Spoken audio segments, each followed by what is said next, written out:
Babaji. Pleasure. Thank you so much for letting us be here. And it's words cannot really express what I feel from within, and for our audience as well, who are here in this beautiful, serene place in this ashram. I wish everyone can experience what we are experiencing right now. I can call it bliss in many ways to be in your presence. You're most welcome, and we feel honored that younger age people like you all are drawn towards spirituality so much, and you would like to share with your audience also about these spiritual truths and its significance. So you're most welcome. Thank you so much. With your permission, we will get started Yes, please, with our interview. As one of the first things that I saw was this beautiful book that you had written of your teacher, and the way I thought I'll introduce yourself is through your teacher, because you talk about him so much, Pujya Shri Balayogi ji. Yes. And you are Rudra. You are Rudra. So I want to start this interview for you to talk a little bit about him and your relationship with him. Yeah, I'd like to go back a little bit to my early childhood. Of course, we were introduced to divinity by our parents. We learnt some of the chants and devotional songs sitting next to our mother. But around the age of 8 or 10, I think the first time I got to hear Adi Shankaracharya's Bhaja Govindam song, which is quite popular. In that song, the third lines saying, Samprapte sannihite kale nahi rakshati dukrin karane. That reminds everybody first time about the inevitable death that's going to happen to the body. When it comes, none of your worldly wisdom, knowledge, power, wealth, anything cannot come to your rescue. That's what the basic meaning of those lines. So when I heard this and understood about this meaning, I think I became a little bit obsessed with the death thought. Who is it that is going to be born? Are we born with this body? Are we going to become extinct when the body dies? Or are we going to exist in some other form? So that's how the quest started for me. Then few other peculiar thoughts used to happen. I used to feel restless at the sight of this world in surroundings. Though my childhood was comfortable, father was a doctor, all siblings were loving, everything was nice, but I felt restless, as if I belonged to a place which is not this. I have come to a place where I don't belong to, in other words. That's how I used to feel, and a funny thought used to happen. If there is any such button, if we just switch off, it can switch off the entire universe. This imagined thought itself gave me so much of peace in my inner consciousness. At that time, I didn't know why it was so. Then I started praying, please bless me to have a guru of a caliber of Adi Shankaracharya, a self-realized soul, who would have liberated himself and can lead me to liberation.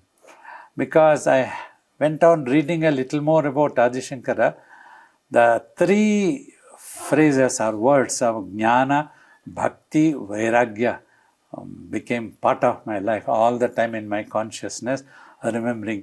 I understood that the knowledge of the ultimate truth, devotion to achieve or to that truth, and detachment, vairagya, to the unreal universe. So that's why I went on. Finally, when I was in college, studying in Mysore, so somewhat a divine experience happened. It's something like a believe it or not for me. But I had not yet met my guru. I didn't even know that he had an ashram in Bangalore. So I was born and brought up in Kolar town, and then went to Mysore for my college education. So there was a temple, Anjaneya temple in front of our house. One day I was sitting, because of my habit, every day I used to go there. The idols were my best friends. I used to be talking all my emotions, spiritual queries, everything. So one day when I was sitting, I heard a voice getting whispered into my ear, Shivabalayogi is your guru and you will get everything from him. When I saw around, I didn't see any person and I had not heard that name before. I remembered Shiva Balayogi, you will get everything this much. So then what I did the next 2-3 days, I went around to different temples of Mysore city. My idea was, if somebody who will recognize me and maybe they will tell more details about Shiva Balayogi, where he stays and who is he, I never heard. So third day probably I had the same experience again when I was walking in the market of Mysore city. If you go to Raghavendra Swami temple, you will know everything about your guru. So this also was very clear in my ears, but there was nobody the person was not there who told or whispered. Then I went to Raghavendra Swami temple.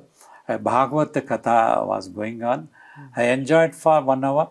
At the end of that, an old man came and he inquired. I was about 15-year-old. Generally, there is a wrong notion in our society that we should go towards God only after retirement. Till then, you are supposed to enjoy the world, not go towards divinity. That is the thing. So that person asked me, have you fought with your parents? Why have you come to listen to God's story? Because all those small group of people who were there were 70 and above. So I said, that's not the thing. I have not fought with anybody, but I am looking for Shiva Balayogi. This was my experience. He said, Shiva Balayogi is my guru. He lives in Bangalore. He has an ashram there. And he took me home and gave Swamiji's biography. Inside, lot of his photographs were there. From childhood, from the time he sat for tapas and during the 12-year tapas, different stages of tapas. And those photos were so powerful. I think it engulfed me. I was totally drawn to him. Somewhere the inner conscious told me, this is it. This is the one I've been waiting for. So I went to give that book back to him. It was the first week of February 1971, what I remember. And Sunday I got the book. Wednesday I went to return. He told me Friday Swamiji is coming to Mysore on a public darshan program. He will be coming. You are lucky. As soon as you have come to know about him, you are going to get his darshan. I said, I would like to go with him. And one day before, the third divine experience happened. I had a dream. That was a dream, of course. In the dream, there was a pitch darkness. I am standing in the queue. In my mind, I know I am going to see Shiva Balayogi Swamiji. But somebody comes, Swamiji is waiting for you. Why are you standing in the queue? So then I was taken inside from behind doors. Swamiji was sitting on a tiger skin, erected on a dais. So he asked me, what do you want? And in the dream also, naturally, spontaneously it came, I need jnana, bhakti, vairagya. So he told this mantra, Om Shivaya, Shivabala Yogendraya, Parabrahmanaya. This is the third experience, third time, the dream. And the mantra I knew. When I got up early morning, I was already chanting that mantra. I couldn't forget. This was one day before I actually met him physically. So then, next day I went with him and Swamiji came. The heavy crowds were there and I had fallen in love with him already. The person who went with me took me, he wanted me to sit down in the bhajan groups. I said, no, I want to see him getting up and walking all the way. I would like to stand outside only. The crowds were there. I was standing outside. He went inside and sat. Swamiji's car came. In those days, he used to wear only a lion cloth. So I just saw him.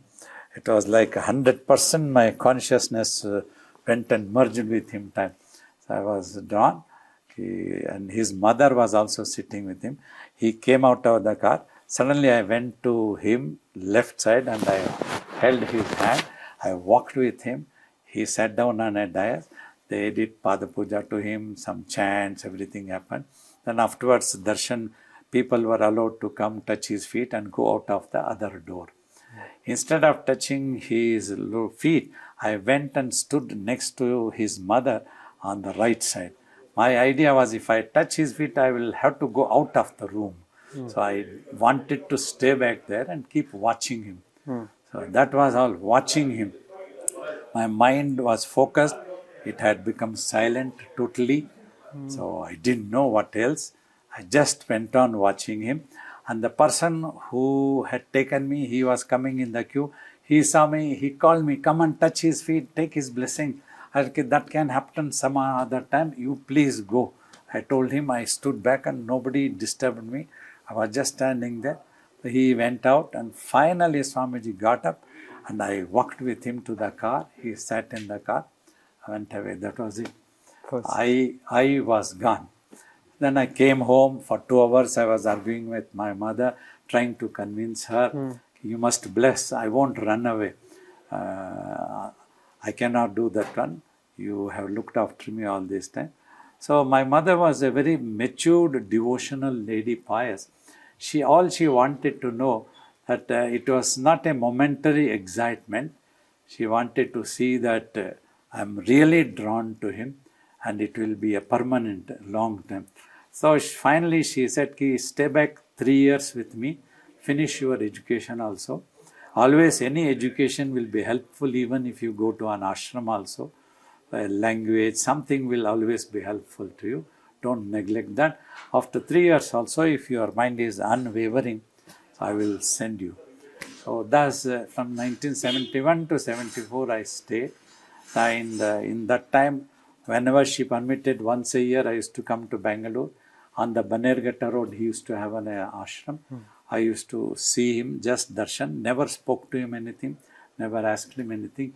All the time, once I entered the door, I used to go on watching him, touch his feet and come out of the door. During functions, what has to be, means how mad I had become. So people would be allowed to come through one door, touch his feet and come out of the door.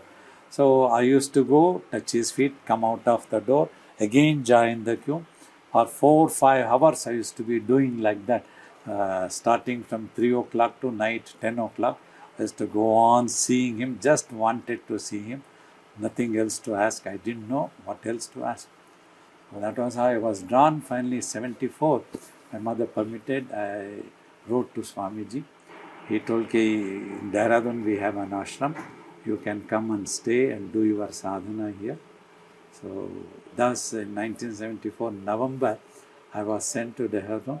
That's Incidentally, it's going to be 50 years in Wow, 50 November. years. Yeah, that's beautiful.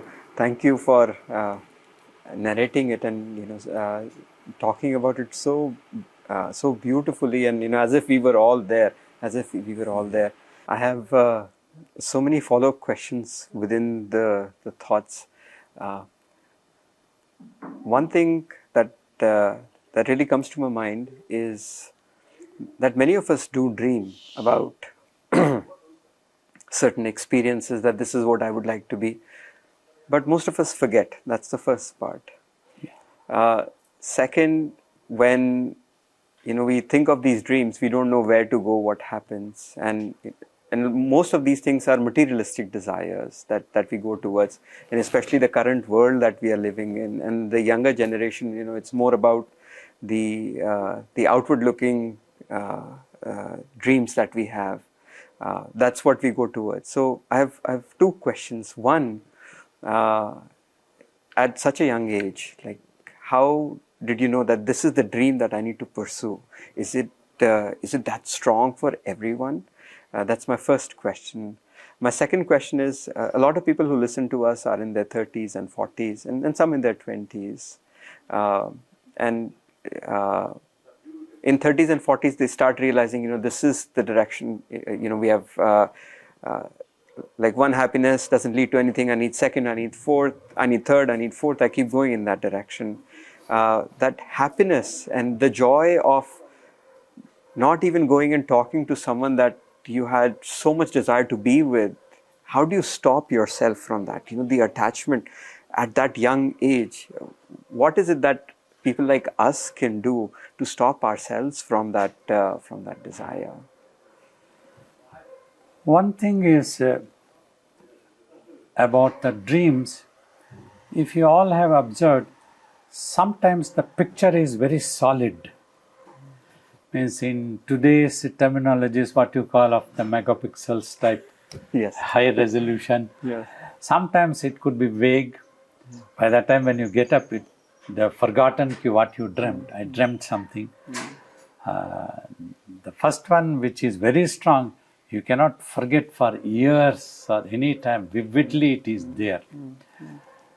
That means somewhere for such an experience, for such a guru, a very deep, strong desire must have been there in my consciousness. Either from childhood it was coming up, or maybe even time immemorial since previous lives. This I have tried to explain. Every soul that's born, they carry a basic nature. Like, for example, when parents have different children, 2 or 3, they will try to look after all children equally to their capacity. They won't discriminate. Yet, different children pick up different tendencies, different temperaments, capacities of observation capacity, understanding capacity. All these vary from person to person. They can be totally different. If one person has become totally spiritual, so one of the siblings might have become an engineer or something else. So like that, probably I was carrying from previous lives. That's why from childhood itself, that inclination was very strong. One time I heard, Samprapte Sannihite Kale was good enough for me to become obsessed with it. This song, hundreds and millions would have heard. It's very popular, very well known, but not necessarily that all would have felt that impact in their consciousness. So that is the difference when the soul is bringing that thing from previous lives. I would have been trying to do some sort of sadhana, some spiritual connection, something was there. That's how the inclination also came.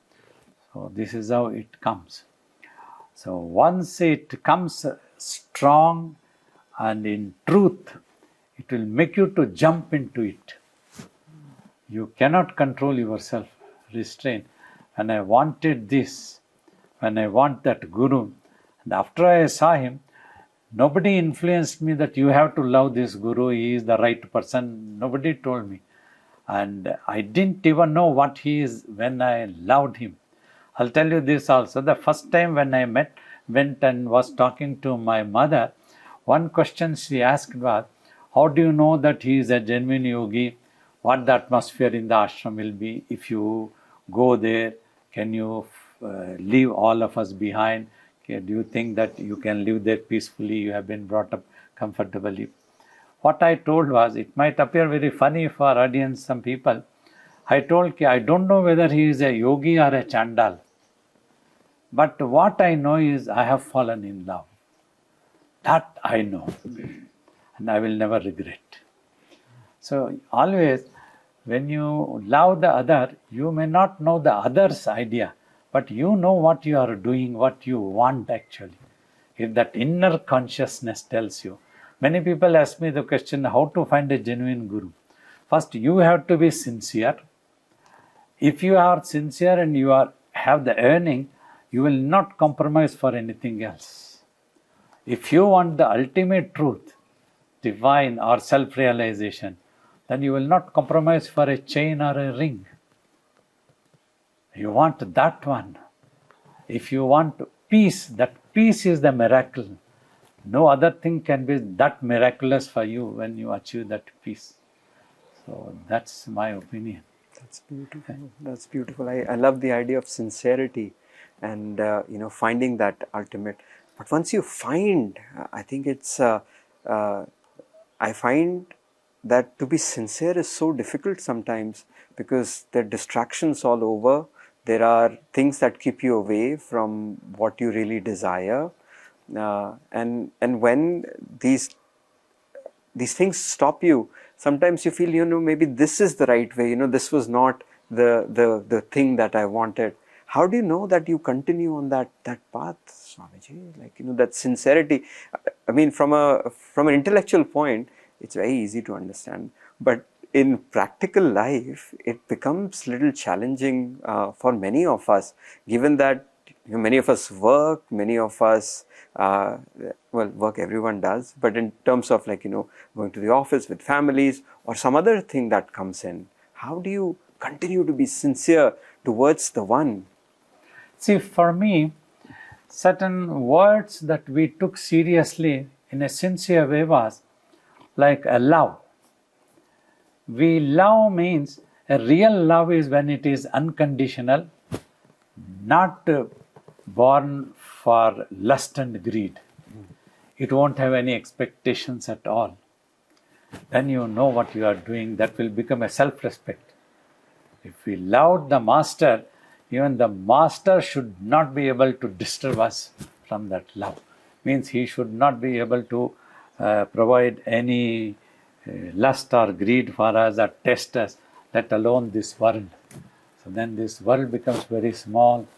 You become strong and you grow when you have this determination.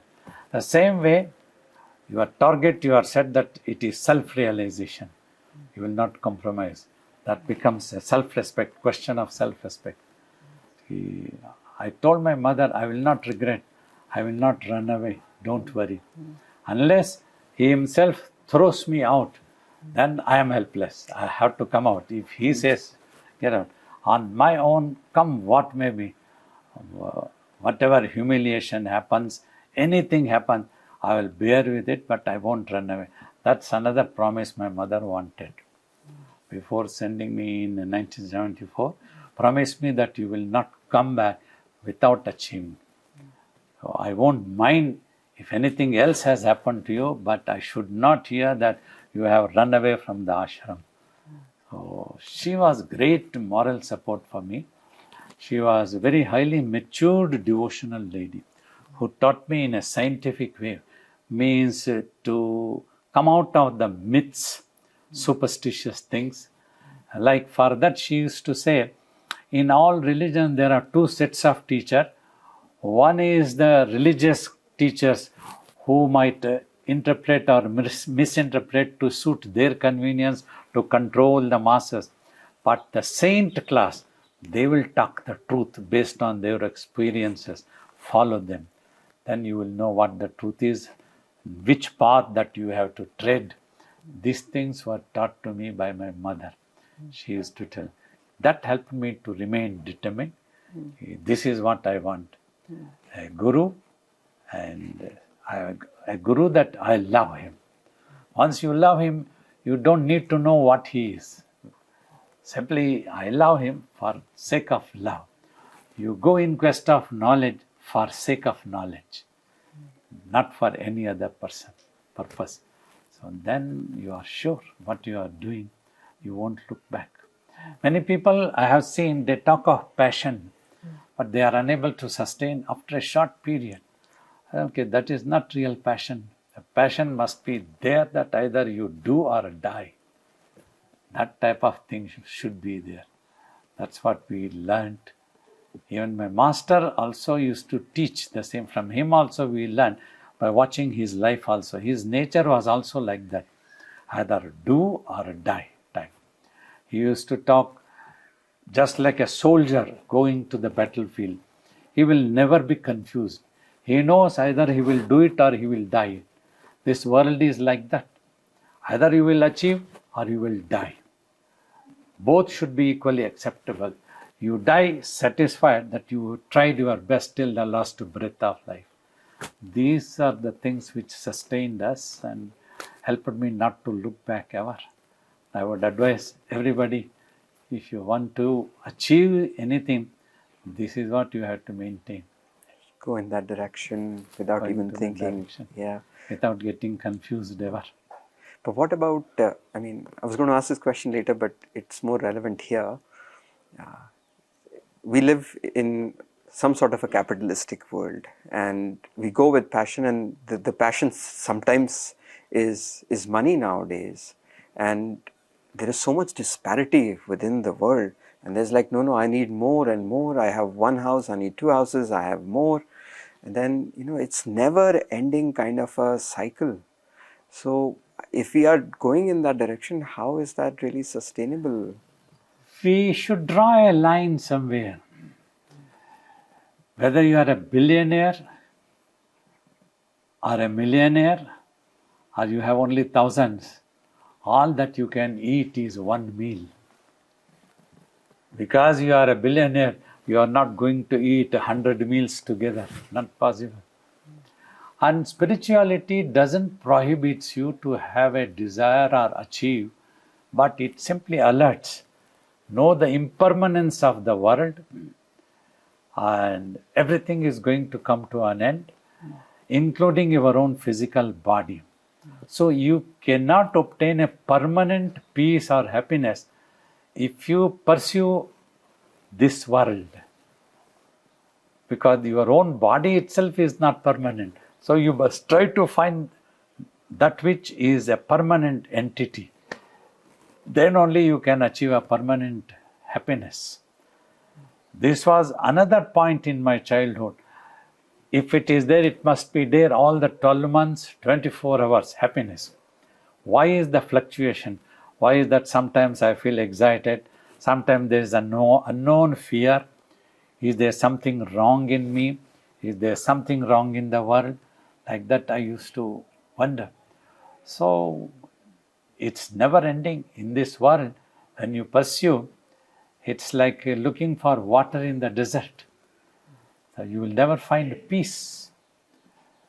Whether you are a millionaire or a billionaire, that will not give the peace. It is not available in any shopping complex. You are ready to pay any amount of money, but nobody can give you peace. This thing one has to realize as human beings. So this peace we will have to find within. Also understand the technology of the peace. I have told, whenever you are unconscious of the world, you derive the best happiness, like a sound sleep. If given a choice, you might like to go on sleeping for a long time. Even if $1 million is given, if you are so sleepy, strong sleepy, you won't like to get up. Unless you are forced to, you have some important. So such is the beauty of the sleep that gives you happiness. That is a science or technology you have to understand. Only when you are conscious of the world, you feel that stress, tense moments, because mind is always into dualities. What if it happens? What if it doesn't happen? If at all it happens, what if you are going to lose it? Like this, the dual battle always goes on and on. So this thing one needs to understand as a human being. We have a well-developed brain. That's what the discrimination power needs to be there for anybody. Only this will help. Is it possible, if you're not completely on the path of spirituality, and if you've not given up, or if you've given up your life which is other than spirituality, then only you can achieve this state?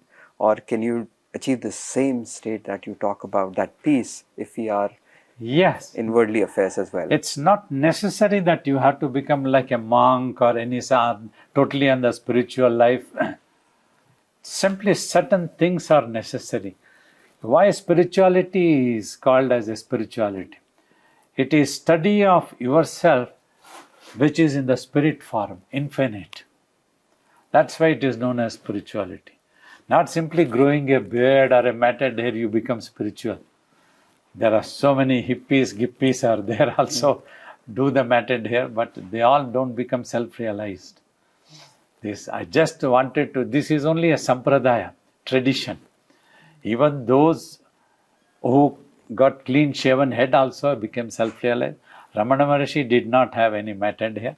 So like this, these things doesn't really matter that you have to be treading the spiritual path. Without that also, but if you are following certain principles, like you are ready to accept the things as it comes. acceptance should be there. And you have a desire is no problem, but know the limitations of this world. You should know where to stop. Just like you drive a car on the road is no problem, but you need to have a brake, proper gear system. If it is not there, you can be disastrous to yourself, dangerous to others on the road. This is about the mind. We need to learn to restrain ourselves where we need to stop. I have given the example very commonly. One ice cream you eat, you feel happy. But don't think that ice cream is giving you happiness, because at that time, for a moment also, your mind stops accepting that ice cream. Because you study the same ice cream which is giving happiness, you go on eating ice cream after ice cream, scoop after scoop. 1, 10, 100, 20, the same ice cream will give you unhappiness and put you into trouble with all ill health. So that means, logically, scientifically, it is not the ice cream which was giving us happiness. It was something else. It is within us, that mind, which accepted the ice cream and stopped for a while. So that is how this world is. The ice cream is world actually. It is not the world which can give us happiness. Whenever we accept, we don't know the path which can give us the permanent happiness. That's why we keep trying. Another point I tell, mind doesn't stop with anything of this world, because it is looking for the same happiness which it had enjoyed by remaining in the self. Now it has come out in consciousness and lost the path. It is simply searching item after item, item after item. You have a bicycle, you want a motorbike, you get a motorbike, then you want a car. 50 years ago, we had only 2 cars in India. Either you choose a Fiat or an Ambassador. Now children are confused. They demand to their parent, I cannot have this car. My father, my friends are having that car. I also want that car. It is so much of confusion. Hundreds of cars are there. So mind is confusion. Indecision is another question youth keep asking me. How to take a right decision? You should understand what you need. Don't go for the greed. It is never-ending product. Every 6 months, they change the same product and bring it in a new name of model. Yes, 22 comes, yes, 23 comes, yes, 24 comes. Only a little bit change, that's all. The camera, they put it here, and this thing, they put it here. Some apparatus, they change. They bring it as a product. They create curiosity. You want to throw the old one, you want to buy the new one. That's what the world is going on. They should understand. They should go for the need. Then only they will have happiness. Babaji, just about that point, sometimes I personally feel, based on my teachings from my teachers, which is what you also talk about, that the ones who are doing these little changes, so to, let's say, to cell phones or to other products, they're also us, right? They're also not any different. We're all one being. And when they say that they are different than us, and they are the ones causing all the concerns, or they're the ones causing all the issues, how can I not look at the world in that way? Why can't I think that we're all one beings and progress in that direction? Definitely, I agree with you. I won't accuse any one person. Yeah, no, not one person. I won't tell they are doing it. We are equally guilty if we are accepting it. We are, all of us are like, no, if one person is trying to be good, that won't solve the problems of the world. We all have to. Like we dream, if all of us can meditate and purify our mind and do not allow it to become corrupted, then we can expect a society free of corruption. So that's what has to happen. Everybody has to understand. So like movies, what it used to be 50 years, what it used to be 70 years. Today, it's all gone.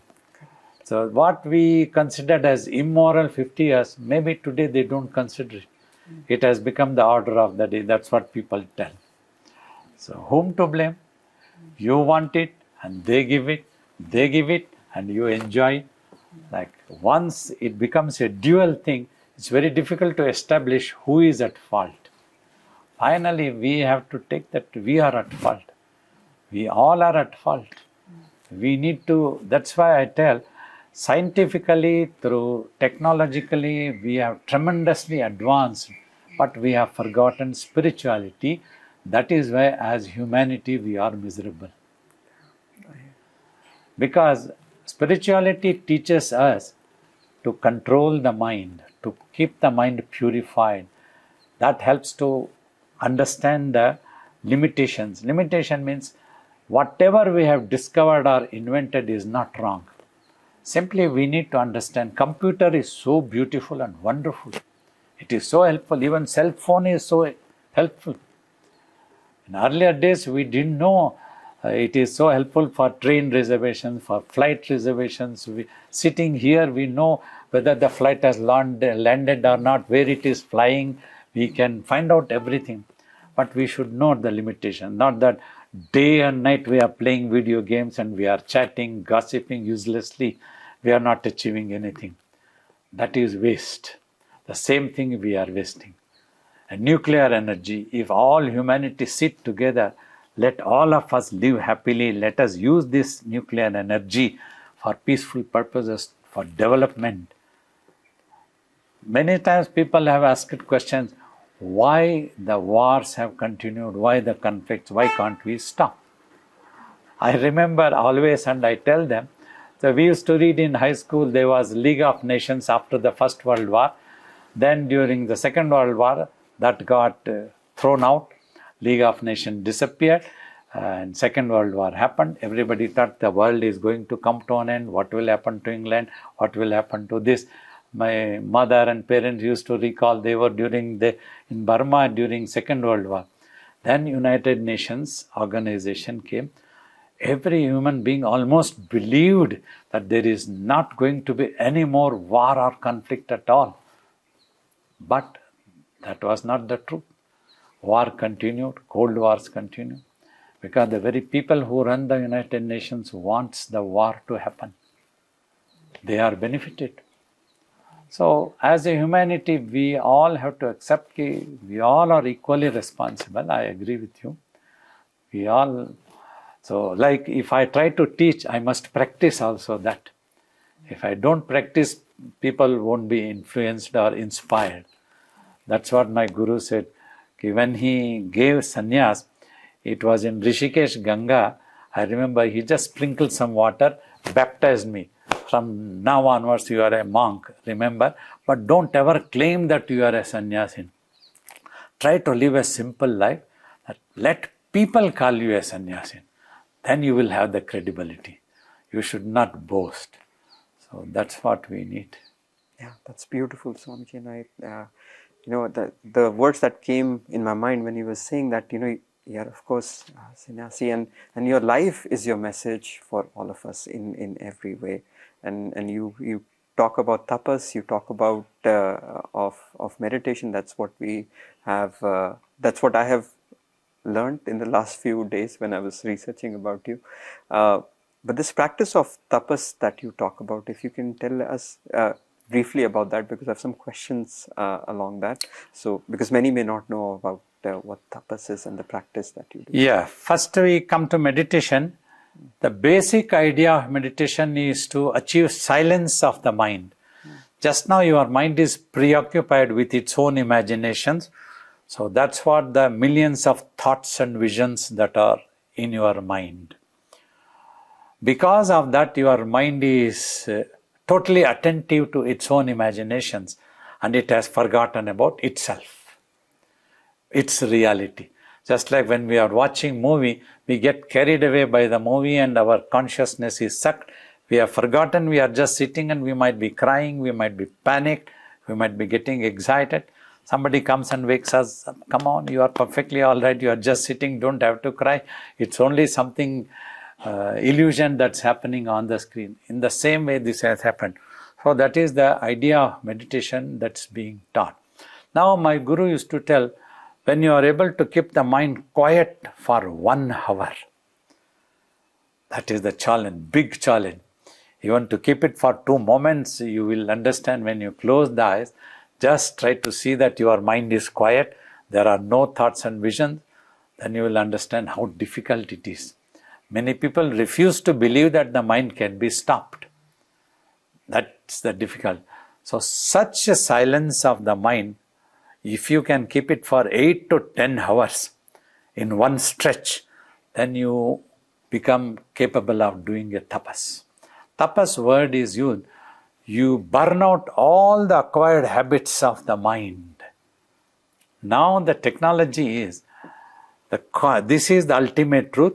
The consciousness has become individual, which we call it now as a mind, the individual imagined self, the I-ness, that is all there. If it is into imaginations, it is always away from the self, extroverted. Whenever it becomes silent, it starts going towards its origin. So that is the basic idea of spirituality's teaching. Why all exercises are taught, whether in religion, whether in spirituality, this should have been the basic idea. Anything else is rubbish ideas, wrong impressions, wrong teachings. So that is what is tapas means. You do tapas. So many hours daily when you are able to do for several years. Like that my guru did 12 years.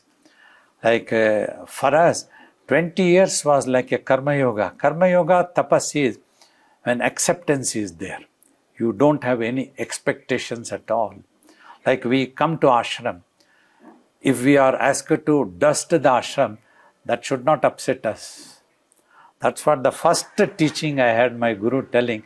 15 days after I reached Dehradun ashram, he came to visit that place. He was sitting with me and just inquiring, how do you find this place? Is this good for you? Did you like? I said, yes, I liked this, very peaceful, very nice. Suddenly he said, if you clean the toilets of this ashram, you will know the essence of Bhagavad Gita. No, that means you should not have any reservation. Who I am, why I should be doing. For that he used to tell, don't come to me as an engineer, as a brigadier, as a royal person. Come to me only as a devotee. Take out your coat of that imagination outside the gates. Then only you will learn. Otherwise the ego will stop you from learning. You must do that one. So that's how we learned for 20 years. Whatever way, he asked me whether I was willing to look after a mentally challenged boy. Her family was his devotees from Mysore.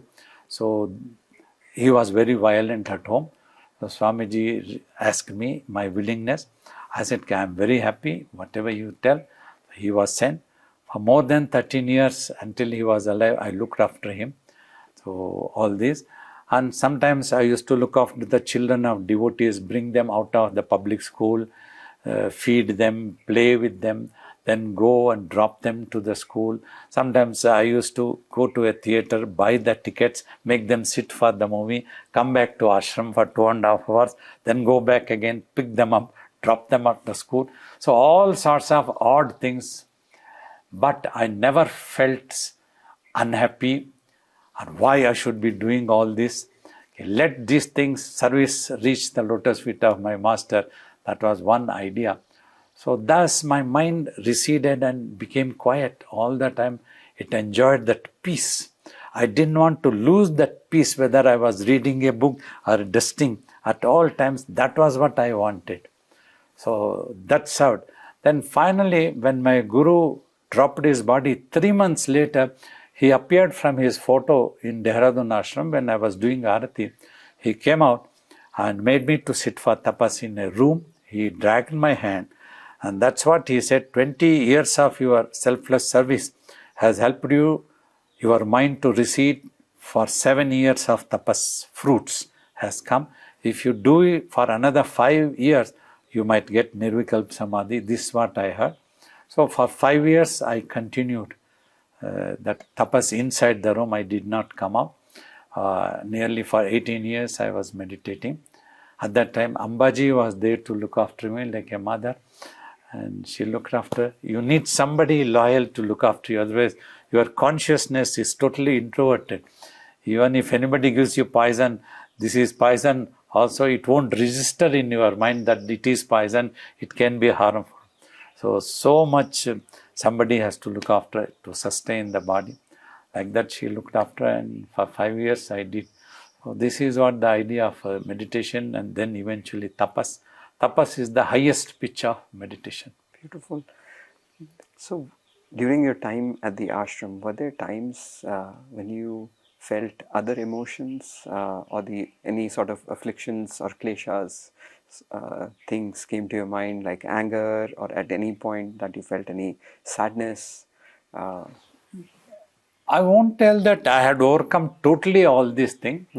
Occasionally there was a little bit sadness, or when I saw injustice, what you call politics, because the same human beings who come to ashram also, when such thing happened, it gave us anger also. But it lived very short time.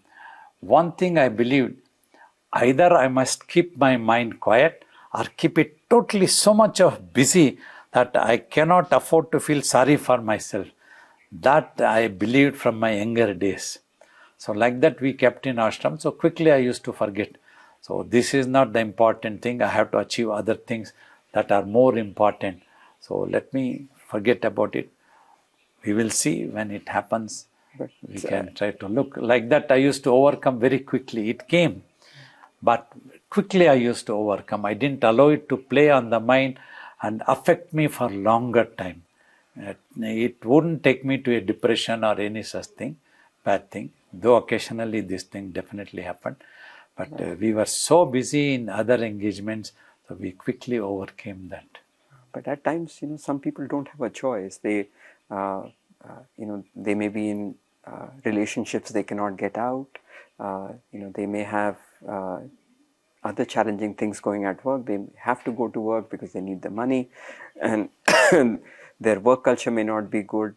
So these anger may lead to other sort of illnesses within the mind at that point of time. And I believe that's where meditation and certain practices help. When you cannot change the outside entity, how do you continue to push? How do you continue to put in the effort day in and day out? Because this sucks in the energy.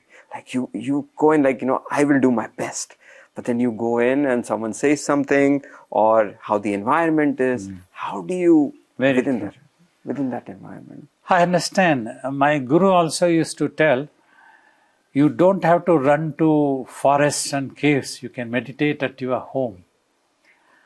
A real patience is when you can exercise patience in the midst of the society when people are trying to irritate you. That is the challenge that you have to take. Sitting under a tree in a forest when nobody is there, there is hardly any test for a patience. So living in an ashram also, it's a big challenge. It's several families together, you can think. So many variety of people coming. They have jealousies, they have this, they have that. These things keep happening. The North India, South India, so many differences we saw in the 20 years of time. So you always get to see. But at all times, this was one console, ki self-realization, not to be reborn again. In my prayers, I always tell, you subject me to any humiliation, any irritation, please don't make me reborn again. I don't want to see the world. That is all. For that, I am ready to bear anything. That slowly, that developed very strongly. For smaller things, I trained myself to bear with. Then we saw more stronger. After my guru has dropped his body, that has become much more stronger.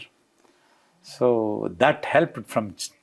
Means, what I would like to tell, this world is always a big challenge. You can never say that you have won. All the time you have to keep updating yourself. The learning process must not be stopped. Then you can sustain yourself. Take every moment as a challenge, as a self-respect thing. And what is the ultimate goal that you have set? If you want that one, you have to bear with this and let go. This is important. You have to set a priority and try to measure or weigh which one is stronger. That will help you to win. So you will not be sucked into this thing. When you understand self-realization, that liberation is, how important is that. Once you have realized that truth, even if you are not realized, then you will forego anything. That's what I saw in my life through my consciousness.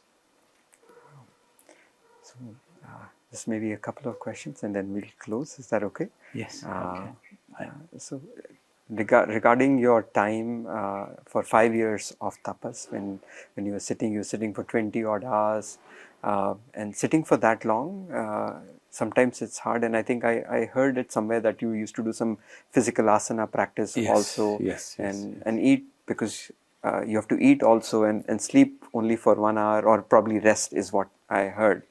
For many of us, meditation is there. But then the physical aspect sometimes gets missed. And sometimes physical, because we can see that. Like, whether we are running, whether we're doing any exercise or yoga or any sort of asana practice, we tend to miss the meditation aspect. And thirdly, the food, right? I mean, all three, I feel, in one way or the other, help.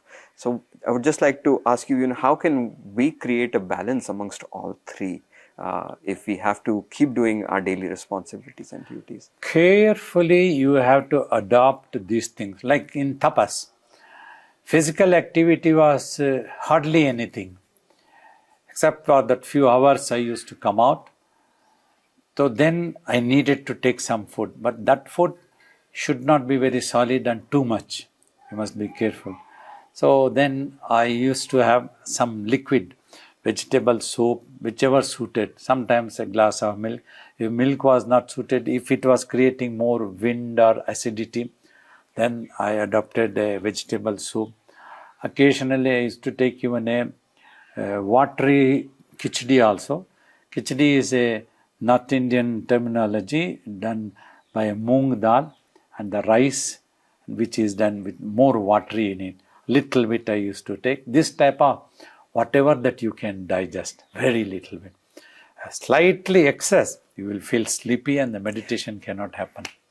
That you will lose that much, you have to be very careful. And physically, try to do a little bit exercise. They help to do with a little bit massaging also. In that 2-3 hours that I used to be out. So then they all used to go out, locking the room. Then I used to sit and go to meditation. So like that you have to adapt. So while you are active in the world also, so always you try to act according to your need. Never go for a greed. That is the harmful thing. Swamiji, that's very difficult. According to the need is very, very...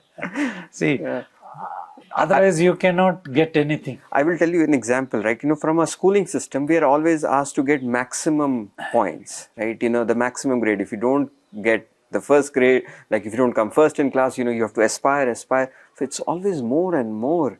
Like it's inbred from our childhood. And by the time we get to colleges and maybe get out to colleges, and we have to unlearn everything of 15 years of education. That's not something that happens very easily. No? There is a thin edge of difference in this. You try to achieve the best, no problem in it.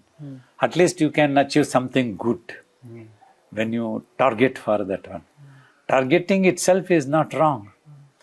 But you must not become disappointed if you are unable to achieve that one. Don't bang your head onto the wall. Your life is precious. Accept it. And try again. Accept it. Try again. Accept it. Like that you go on in your life. And looking after the physical body for these things I'm telling. Swamiji, my guru, used to tell, perhaps humans are the only creature who eat for taste, not for the need of the body. That's true. All other animals, once they are full, they don't bother hunting for the next 1 week, 10 days, or as long as they don't feel hungry. Even if their food is walking in front of them, they don't attack. But we humans are used to grab and keep it, grab and keep it. That's what we have to take care. As much as we need, take it a smaller meal that can sustain our body, and then you can be more active and better in your life. You will find your mind also more peaceful. We were talking of dream in the beginning, that dreams also, if your food is very heavy in the nights, and which you are unable to digest properly, if wind farm, you can study, you will see more violent dreams, more solid pictured. So more unwanted type of things can happen. Otherwise, the dreams can be pleasant and peaceful, very vague, which will not be more disturbing at all. Because this is much to do with the collusion between mind and brain. So brain, if it has to be healthy, much depends on our food apart from oxygen. It has to produce the blood. That blood has to get supplied to the brain. So all these things we have to understand, which medical science is so advanced today. Everything is there. So using that knowledge, we need to take care of our physical health. And using the mind, the physical body, we have to take care of mental health. Then only we can be peaceful, happy in this world. Otherwise, you go on earning millions of rupees and you don't have a peace of mind even for a moment. And you don't have a peaceful moment to sit and eat your chapati peacefully. Then what's the use of such a money that you are earning? Very true. Madly you are earning, madly you are earning, madly you are earning. And there is no peace. Thank you. And I'll, I quickly skipped over the 20 hour, as if I spoke 20 hours sitting for meditation, an easy thing. Just 20 hours sitting itself is so difficult. And I think it's incredible that you, 5 years continuously to do that. But for people who are building upon it, right? So that's I just want to talk about that. That when we start developing our practice, you say that we sit for 1 hour. And you mentioned, you fail, you try again, you fail, you try again, right? We continue to do that. In the form of meditation that you teach, when people are focusing on the third eye, I think that's what in between eyebrows. In between silently you have to watch without repeating any name or mantra, and without trying to imagine about anything. Because this point is said, because when you close the eyes, when a thought comes, mind has a tendency to analyze. Why is this here? This is good, this is bad. So don't get involved with the thoughts. Then the thoughts will disappear. That is another technique. If you are holding on to the thought through analyzing and making judgment, the thought will always be there, it will not go. If you just watch, and that means you are not analyzing, you are not trying to get involved with the thought, then that will lose its existence and disappear. And in the, I've not done it that way, like the meditation that I've been taught, we say that we have 10 bhumis that we work towards. So we just watch with particular object of meditation. Here we are focusing in between the eyebrows. And slowly as we go up within the practice, the senses really disappear. And is there similarity between different ways people teach meditation? Like eventually, are we all going towards Nirvikalpa Samadhi? Is that what it is? Exactly. Ultimately, we have to go towards Nirvikalpa Samadhi. This silent meditation, perhaps one of the highest methods practiced since ancient times of Rigvedic era in India, then so many other methods have been evolved. All methods, first you try to make the mind single-pointed. Then you have to abandon that also so that it becomes totally silent. Then it goes introvert, getting absorbed to the self, giving you that Nirvikalpa Samadhi and self-realization. As long as you are holding to one particular anchor, the mind can be stuck there. Just like if you read Ramakrishna Paramahamsa's life, he was a great devotee of Mother Kali, but he did amazing tapas. The deity Such great asset of our subcontinent, India, the world creation, I would say. When Totapuri came, he was stuck to Mother Kali. So Totapuri wanted to teach him Nirvikalpa Samadhi. And the story says when he closes the eyes and then he opens and tells, I am able to withdraw my mind from all senses, but Mother Kali is there. And he gets annoyed. How come it's not possible? Your Mother Kali is dead. It is said that he cut the wooden idol of Mother Kali into pieces and took a glass piece and pierced it here. Then Ramakrishna went into Nirvikalpa Samadhi. Several days he remained like that. Mother Kali disappeared, everything disappeared. So like that, finally it has to go to the silence. So jokingly I do tell this silent meditation, what we teach is like getting recruited as an officer directly. You don't have to become a clerk and then get promoted eventually. So this is what. Otherwise, all methods are equally honorable. Whatever appeals to you, it suits you, you go on doing. Achieve single pointedness of the mind first, and then you will be taught by your guru or by the divine. Some inspiration will come that you will give up that and achieve silence of the mind, which will take you introverted. That is the basic things, ideas. Beautiful. That's such a beautiful way for us to bring it to our final thing. So usually towards the end, I request our guest either to maybe sing a shloka or maybe do a meditation for us, whichever one you would like to do. We would love for you to do that for us if you can. One of the shlokas of Guru Gita that created an impact is Brahmanandam Paramasukadam. Brahmanandam Paramasukadam Kevalam Jnanamurtim Dvam Dvatitam Gagana Sadrusham Tattvamasya Ekam Nityam Vimalam Achalam Sarvadhi Sakshi Bhutam Bhavatitam Trigunarahitam Sadgurum Tvam Namami. A Jivan Mukta's avastha is beautifully depicted. Brahmanandam, the one who is enjoying such peace which is beyond all imagination, anybody's guess or imagination. Paramasukadam, again, he is enjoying the peace which is supreme. Above that, there is no other peace in the self that he is enjoying. Kevalam Jnanamurtim. He is the knowledge personified, means he has merged with that truth for which everybody is looking for. All tapasvins are looking for. Dhamdva Titam. He is beyond all dualities of this world is made up of dualities. One is important because of the other. If Ravana is there, Sri Rama also important. Hero has to be there, then that means villain also has to be there. This world is that your happiness in this world becomes important when you would have undergone unhappiness. So the yogi would have transcended this thing. Dvanda Gagana Sadrusham, he is as pure as the sky. Tattva Masyade Laksham, his conscious attention is always on the self. Originally in Rigvedic era, the sages, when they realized the self, the first terminology probably they used was Tattva, means that. That is all. That was such an amazing, hair-raising experience. Like this room is wide with space, or this room is filled with space. Either way, depending on your attitude, things will appear to you.